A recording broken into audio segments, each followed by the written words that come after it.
Hello friends, welcome to our YouTube channel friends. In this video I will tell you about how to fix hotspot problem in your Poco smartphone. So let's start the video friends. So first you have to open your settings, click on this, you can see network and internet hotspot. So sometimes your hotspot is not responding, not connecting to the device, so you can fix it by changing the passcode. So here it is, the password, so you can make the changes in that, then click on OK.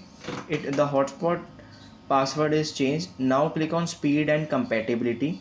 So if you have chosen 2.4 hertz, if you have a good phone, then you can choose 5 gigahertz. It will give you better speed. And if you don't have that much capability of phone that handle 5 gigahertz, you can choose this one.